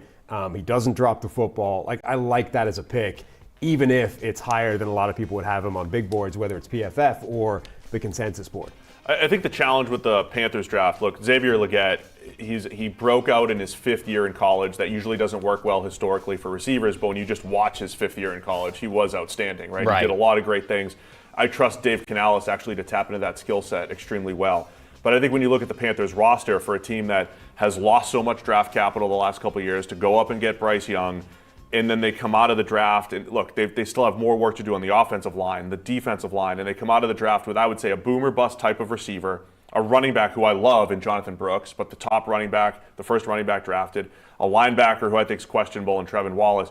I just think that they're drafting lower value positions for a roster that needs a whole lot of depth, a whole lot of just an influx of high value position players, and there's a little boomer bust to their first round pick, Legette. It could all work out. I like Jonathan Brooks a lot as a running back, but that's where it feels a little bit uncomfortable for me when it comes to the Panthers draft. To answer your question, Legette was 53 on the PFF big board, so a little bit of an overdraft there, but like you said, there's kind of like just a giant clump of wide receivers who you could have been happy with either way. Jonathan Brooks actually pretty close. He was 49th on the PFF big board. He goes 46th here. I don't mind that because when we talk about, an emphasis on figuring out what you have in Bryce Young, they don't really have a running back room right now that can do that. So Jonathan Brooks gives them the ability to do that. So I think that's a question answered. What really hurts him is I think the Trevin Wallace pick. Wallace is 168 on the big board. They draft him 72. I didn't even really think that was that big of a need for them. Now, the Jatavian Sanders pick saves him. Jatavian was 43 on the big board. They take him 101. So C maybe a little harsh when you compare picks with where they were on the big board, but that's the grade that we had them. Now, another C pick, I think this is a C minus maybe. The Atlanta Falcons is the last team in the NFC South that we have to talk about here. Guys, what did you think about the Falcons? Obviously starting things off with a big-time surprise with Michael Penix Jr. at number 8 overall. But yeah, this is in fact a C minus here from PFF. Is that appropriate given the list that you see in front of you there for the Falcons? I mean, it's all down to what you think of that Michael Penix Jr. move. Using the criteria of, versus the big board, right? Obviously, that makes sense. Yeah, it's all down to what you think of that move, right? If you cut off that first-round draft pick and just look at the rounds 2 through 6, it's decent. Okay, Rook Ororo is a bit of a a reach relative to where everybody else had them. Brandon Dorlus, I think, makes up for some of that. Arguably a better player in the 4th round versus the second. But if you just say they got both those guys in there in rounds 2 and 4, I think it's fine. Jace McClellan was a running back I really liked later on. So I think overall it's a fine draft, but it all comes down to the Michael Penix Jr. thing, which is frankly the only pick in this draft that really matters for Atlanta. It's an A+ for me for the story. Because oh my God, it's for the story. A+ story. We've literally never seen this. Just paid a ton of money for a free agent QB, then drafted a QB in the top 10. We talk about over-investing in the quarterback position and looking multiple years ahead at the quarterback position. At the very least, it gives us a new data point for a team that's been really aggressive at the most important position in sports. We might have to further talk about how you come up with A+ for draft grades if you're basing off the storyline. But look, we've got one more division left that we're doing here in the NFC, and then we are going to talk about the top storylines and takeaways that we had from this draft coming up right after the commercial break. See you guys then. As parents, we all want our kids to grow up to be happy, successful, and financially independent. With a UGMA account from Fabric by Gerber Life, you're arming your child with a powerful financial tool to help shape their journey towards financial success. It's all online, and setting up an account could take you just 5 minutes with as little as $1 a day. Then you can manage your child's UGMA account and monitor their investments right from your phone. Join the thousands of parents who trust Fabric to help protect their family. Start investing in your child today at meetfabric.com/draftshow. That's right. That's meetfabric.com/draftshow. One more time, meetfabric.com/draftshow. Portfolio is managed by Fort Washington Investment Advisors, Inc. Additional services provided by Apex Clearing Corporation. All investing is subject to risk, of course. Monthly minimum contribution required. Learn more at meetfabric.com.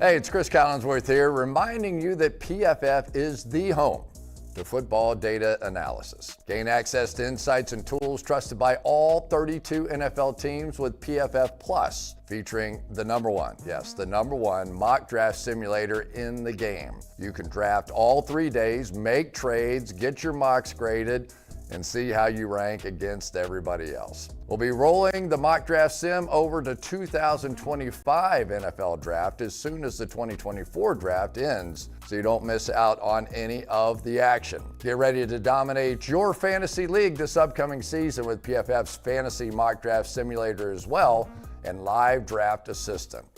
Use in-season betting tools to find the best player props, same game parlays, and matchups. Go to PFF.com or download the PFF app and use code 30MDS to get 30% off your PFF Plus annual subscription.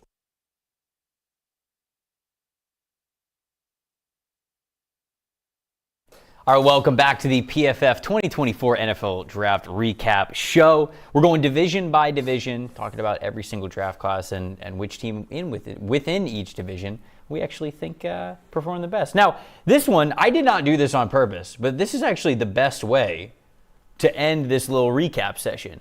Because for the NFC West, they're all the same. All 4 teams got a B+. There you go. So now you guys get to tell me, of the Seahawks, Rams, 49ers, and Cardinals, which draft do you want to start with? Which draft did you actually like the best? I like the Rams. I liked what the Rams did. And we've said a few times the culture or themes or whatever you want to call it. The Rams said, look, Aaron Donald retired.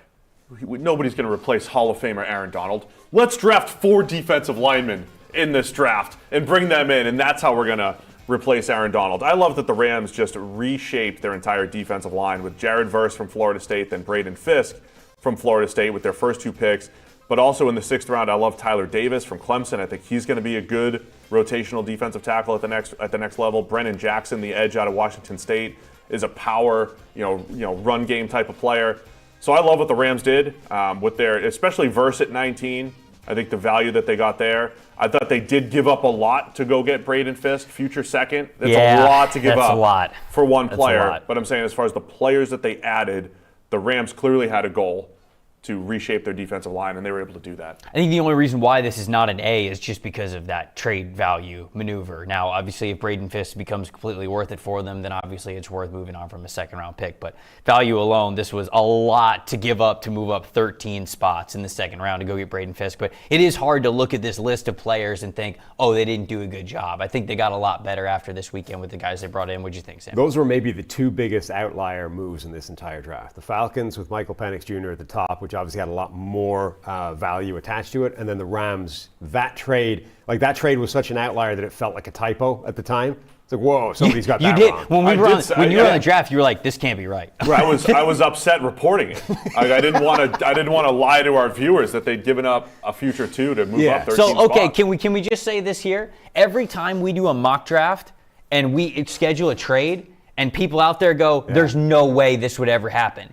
Yes, there is. Every single year we get examples that yes, there is, because trade value for teams differs so much for every situation. Well, so the two takeaways, right, are number one, the Rams must love Braden Fisk to make that move, right? Because that is a move that every objective measure says is terrible to do. You should never give up that for that kind of player. But number two, it's that, they were willing to take that kind of hit. They lost that trade, quote unquote, relative to expectations, to analytics and numbers, but these are all theoretical constructs.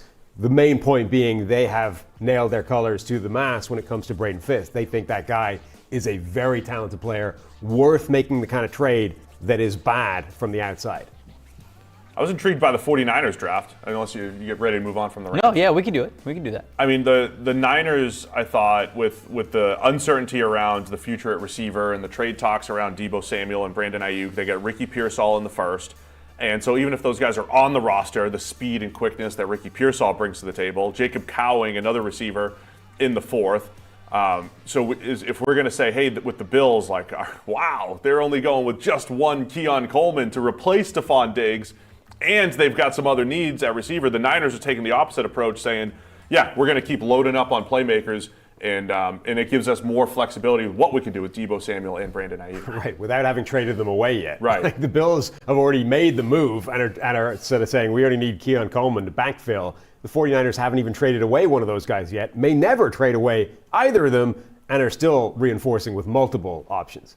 Yeah. I like this draft from the 49ers. I mean, I agree. I like the flexibility there. I'm higher on Renardo Green. They had a cornerback need, and they had that player who I like. They had sort of like maybe a tackle need, but also an interior offensive line need, and I think Dominic Pooney gives you exactly that. And then Malik Mustafa, the safety from Wake Forest, I was a little bit lower on him, but 124 is the exact range where I feel like he probably should have gone. And the 49ers specifically with Talanoa Hufanga and the role that he plays, Mustafa is that, in my opinion. And when Hufanga got hurt last year, they didn't really have a guy who could exactly play that type of a role, and now they do. I think they can keep their defense the same because now they've got multiple players who they have faith in playing specific roles on their team. And then, anytime a wide receiver goes to the Chiefs, we get to, overreact and get psychotic about it. With the 49ers, it's running backs. So Isaac Guerendo in the fourth round, Shanahan's done it again. He's stolen the guy. He's going to go over 2,000 yards. Doesn't matter that McCaffrey's there. Forget it. Guerendo's an amazing pick for them. It is unbelievable how this team will always, third or fourth round running back. It will happen. And they get a lot of 4-3 guys. They got Joe Williams it didn't work out, but Joe Williams out of Utah a few years ago, the fastest guy in the draft, I believe, that year. They're just we think Shanahan's just this running back master. He's like, wait, I'm going to do the hard work here. I'm going to get these guys into space. Just give me somebody fast to create big plays. Right. So a lot of these picks could really benefit the Niners because they fit in really well. Let's talk about the Seahawks next. We'll leave the Cardinals for the end because I think there's a little bit of a discussion with what the Cardinals did in their draft. But Seattle Seahawks really nailed it, in my opinion, with those first two picks that they made, getting Byron Murphy the second in the first round, and then not having a second-round pick, still getting Christian Haynes. Christian Haynes to me starts for this team. He has to. I mean, a really, really nice 1-2 punch there to start it. But what do we think of the haul as a whole, guys? Yeah, really the Christian Haynes pick makes this draft because they had that glaring need along the offensive line and the interior, and people assumed they were going to have to spend that first-round pick to fill that need, number 16 overall. John Schneider, the Seahawks, they've talked about they don't like taking those guys in the first round. They don't think it's worth it in terms of value. So they stuck to their guns. They brought in Byron Murphy, who a lot of people thought was, again, potentially the first defender off the board, arguably a top 10 talent, to get him at 16 and then justify, your approach by getting Christian Haynes, who should be a day one starter and theoretically a significant upgrade for them in the third round. You can't criticize the plan. Yeah, the defensive line feels so much better with just one Byron Murphy II added to it. I think it's been an issue the last few years. They have Leonard Williams. That's why they didn't have the second round pick. But when you start to add that together with everything that they've added on the defensive line over the last couple of years, it's getting better. And everything you mentioned about Christian Haynes waiting. I mean, there is a history of finding starting guards, between pick 80 and pick 120. I mean, there are guards that fall who could step in and play right away. So for a team that didn't have the second round pick, I think it feels really good because of those top two. Yeah, I agree. And the Auburn corner depth. I was going to say, it's funny that they drafted both of the Auburn corners, right? It feels like Jalen Simpson's left out, like it's a SpongeBob meme where Spoover's just looking outside of the window and they're having fun over in Seattle. And I'm just kidding. He's not locked in. He's very sad. In Indianapolis, but those three being broken up feels wrong. Just feels wrong because they were all at the Senior Bowl too. Just feels wrong. But it's funny that those two guys get to play on the same NFL team. So I agree. I think the Seahawks had a really good draft as well. Last team that we're going to talk about here is the Arizona Cardinals. A lot of picks here for the Arizona Cardinals. I think it was a no-brainer at the very top with Marvin Harrison Jr. And then you get into, Darius Robinson at the back end of the first round. It wasn't for everybody, but I feel like the fit with Arizona did make sense. There's a lot of names on this list, guys, and the Arizona Cardinals over the last 2 years have said, hey, we are totally going to turn over this roster. Since Monty Ossenfort took over as a general manager, since they hired Jonathan Gannon as their head coach, very clearly they are trying to rip this roster up down to the studs, basically, and build a completely new core. Did they do a good job here this year with this draft class? What do you guys think about the Cardinals draft? I think this is a really nice draft. I mean, they picked 7 times in the first 2 days of the draft. That's crazy. Most teams pick 7 times, period. Giants didn't even pick 7 times, seriously. They drafted on the first 2 days 7 times and then had 12 total draft picks. I think they absolutely had the ammunition to do it. Marvin Harrison Jr. at number 4 overall, it's a slam dunk pick once you weren't trading out of that spot. If they didn't have a trade offer on the table or one good enough to take, Marvin Harrison Jr. is the guy to take. It's a perfect fit for them. It's a need fit, and it's one of the best players to come along in years. Darius Robinson is a fascinating pick where I think he does have first-round ability, and the Cardinals' defense in particular, scheme-wise, is the right defense for him to land in. He's got that tweener type of body where he's a 3-4 defensive end in a league that doesn't really play that the way it used to be played, So it's the right spot for him to go to. Max Melton, Trey Benson in the second and third round, I think are really nice picks as well. And then even, Elijah Jones, another third round pick they got. And then later Christian Jones in the 5th, the offensive tackle from Texas. These were all guys that could find their way making it into this lineup on either side of the ball. Yeah, I think when you look back at the Cardinals draft, they took Marvin Harrison Jr. at 4. We thought that they might be the pivot point where everybody was trying to trade up. Whether or not they had the right offer, they didn't do it because they have 12 picks, right? They already brought in a ton of picks. The one benefit that maybe they would have gotten there is if they traded down and continued to have a future, having 2 first-round picks, in perpetuity, as long as they possibly could. That was what they turned down. But tough to argue with taking Marvin Harrison Jr. there. And the 2 cornerbacks are intriguing to me, Max Melton and Elijah Jones. Their athletic profiles really, really good. Melton, I think, has a lot of potential at corner. Hasn't played great at the position, has some techniques to clean up, but the athletic profiles that scream, potential better player at the NFL level. So I think that's what a lot of this draft comes down to for the Cardinals when they have all these picks. But I'll never criticize drafting in high volume. Yeah, no, the volume is good. I have no problem with the volume at all for the Cardinals. What holds me back from giving this an A grade is the last 3 third-round picks they have, Isaiah Adams, Tip Ryman, Elijah Jones, those were sort of puzzling picks to me. And I guess it's just, hey, you got to stay true to your board. They were higher on the Cardinals board than they certainly were for mine. If you see Isaiah Adams as more of an offensive tackle, I think there were better offensive tackle options that were still left on the board that you could have taken. If you see him as more of a guard, which I think they see him as more of a guard, I mean, there are a lot of offensive guards that I had ranked above Isaiah Adams. Tip Ryman, I see exactly what they want in him, right? They want a plus athlete blocking type of tight end to really free up Trey McBride, be able to play that heavy personnel, 12 personnel sets. And so I see what they're doing. I just didn't think they had to do it at 82, it's right? Not at 82, right. You didn't have to do this at 82. So I felt like that was kind of we got a lot of third-round picks. Let's draft a really niche role type of a player, and I didn't think they had to do that at 82. And then Elijah Jones. I think a lot of people like Elijah Jones. I had corners that went after this. They were ranked higher than him. So it's kind of just preference to me. I still give it a B+ at worst because love Dadrion Taylor-Demerson.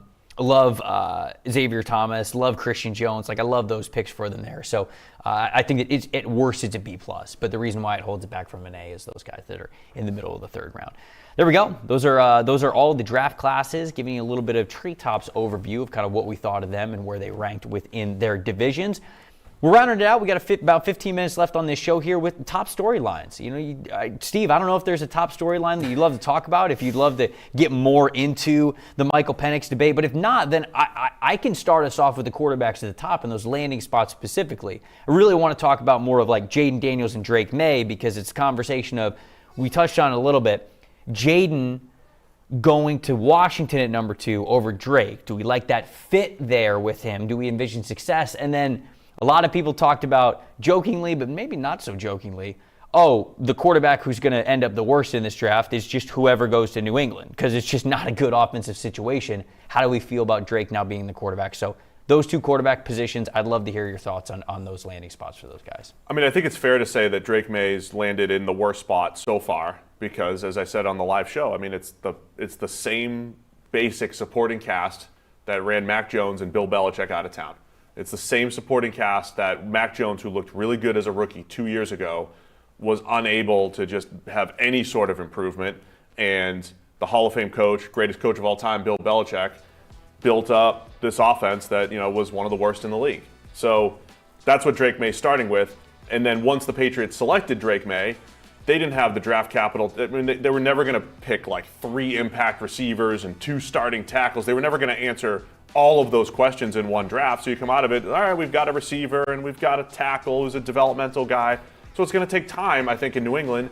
And then Jaden Daniels, I think, is in a much better situation because of the playmakers that they have and some of the pieces that they have on the offensive line. Yeah, I mean, we now know subsequent to that initial analysis that they've added some players. They came back. We see what the rest of the draft looked like. Jalen Polk, Javon Baker in particular are offensive players added to that group. But they're probably not in the category of like real impact difference makers. Like, they still don't have a number 1 wide receiver. They have like 8 KJ Osbornes on the depth chart. You know what I mean? That's the problem for the Patriots. And that's what they've tried to do. I mean, they've been trying to make trades or whatever, but that's what their rosters looked like the last 3 or 4 years. It's not that all of these guys are bad players. It's that none of them is a massive difference maker. So they keep adding guys like, Juju Smith-Schuster or KJ Osborne or Jalen Polk, and it's difficult to see any one of those guys becoming just the unguardable star that group has not had for years now. So when you're talking about Drake May and who he's got to throw to, he's got a group of receivers that are all quite useful, but it's hard to sort of see how many of them are going to make real difference to his progress and are absolutely helping him out. And then obviously the offensive line being the other issue, right? This is a group that at its best a few years ago with Dante Scarnecchia as the offensive line coach, they had one of the better offensive lines in football. And then it slowly started to erode over the last few years. And it's still, again, on paper, a problematic group. What about what ended up being the defensive player order that we saw in this draft, right? We were talking about like, we might not see a defensive player in the top 10. We didn't see a defensive player come off the board until 15. And the pass rushers all went later than we thought. The corners all went later than we thought. Do you think that's justified given who the picks were now? Obviously, the massive quarterback run certainly helps push those guys down the board. But Are you happy, essentially, with how things operated in the top 14 before we got to a guy like Latu, who was the most productive pass rusher we've seen in a long time, or guys like Quinyon Mitchell, who you said could have gone number 8 overall? Like, with those guys not going until 15, do you think that the league might look at this in hindsight and go, all right, you were a little too offensive starved here, and these guys actually should have gone a little bit earlier in this class? I think it's just the quarterbacks, really. I don't think we kind of knew that this would be an offensive heavy top half of the first round. Now, we didn't know it would be no defensive players until 15, but we expected this to be mostly offensive players selected there. And I don't think it was ever a reflection of this is a bad defensive draft, right? The guys at the top just aren't at the standard that they normally are. I think the guys at the top are very good defensive players, whether it's the top corner, whether it's the top edge rusher, the top interior defensive lineman. Safety is maybe another story, but there was a lot of defensive talent in this draft. It's just that we're talking about 3 wide receivers that in any other year would be the top wide receiver off the board, right? Yeah. 3 legitimate talents. Brock Bowers, who's an all-time talent at tight end. Tackles always get drafted really high in the draft. It's where the NFL loves to spend high draft capital. And then the rest of it is all just the quarterbacks. It's that 6 quarterbacks went in that top half. Yeah, I think it's everything you said. I mean, it was like that draft a couple of years ago where it was a bunch of elite players and a lot of quarterbacks all just, flooding the top of the draft. I think there's a little element of maybe next year's draft. Teams aren't seeing quarterbacks there either. But you also combine it with, okay, is Bo Nix always going to be the number 12 pick in a draft? Well, he's QB 6 off the board, and we talked going into the draft about Denver's unique situation. Dead money for Russell Wilson, no second-round pick, no ability to trade up, so they're going to draft a quarterback. And apparently they wanted Bo Nix the entire time anyway. So I think that's what it was. Just high-value tackles, receivers, and then enough first-round caliber quarterbacks that the defensive players dropped. And I think the Colts are thrilled that they got Latu at 15. The Seahawks are going to be thrilled with Byron Murphy II. The Eagles are going to be thrilled with Quinyon Mitchell, the corner out of Toledo, at 22. I got some postseason questions that I'd love to ask you, but if you had something else you wanted to get off your chest when it came to themes and storylines of the draft, I'd love to hear from you guys. Michael Penix Jr., that's it. Yeah. I just can't wait to see how it all plays out, right? And I think we could speak for hours on it, but it's just a matter of the Falcons valuing true best player available, positional value, and some element of viewing the quarterback differently than every other position, right? We've always treated the quarterback position as, well, if you have 2, you have none. So you got to take care of your starter. You can only invest in one, and he's the guy, and you build everything else around them.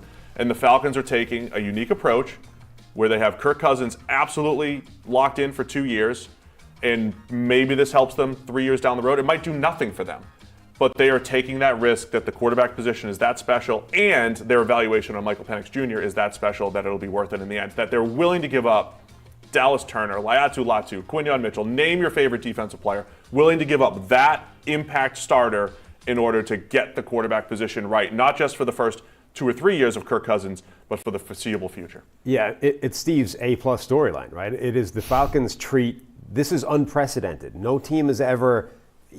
each element of this deal has happened before somewhere, right? Teams have drafted a really good quarterback's replacement years in advance. The Green Bay Packers have done it multiple times, and it's worked, a couple of times in a row now. Teams have also massively overdrafted, quote unquote, reached relative to the big board because their board is different. And actually, the more stories you hear come out about other teams maybe coveting Michael Penix Jr., it sounds like just the NFL as a collective was higher on him than the consensus, than the draft community was from the outside. And then teams have, just spent a lot of capital on a quarterback. But it's when you put it all together with Kirk Cousins already on the roster, sort of guaranteed for 2 years. It's a 4-year deal, but there's ways out after 2. So he's there for at least 2 years as a starter. All of that together has never happened before. And that's what makes this pick so special, because it is difficult for anybody to understand. You can get each element of that, but you put it all together and you get this idea that the Falcons are deliberately eschewing getting better right now for the idea of an orderly succession plan in 2 years, maybe. Right. I think it's obviously fascinating what's going to happen here, because the variance is just, it's so wide. Michael Penix could win a Super Bowl for you. he could be the reason why this entire regime gets fired. Like it's crazy. And you mentioned the quarterback just holds this much power. This is kind of a fun question, and I want to hear what you guys think.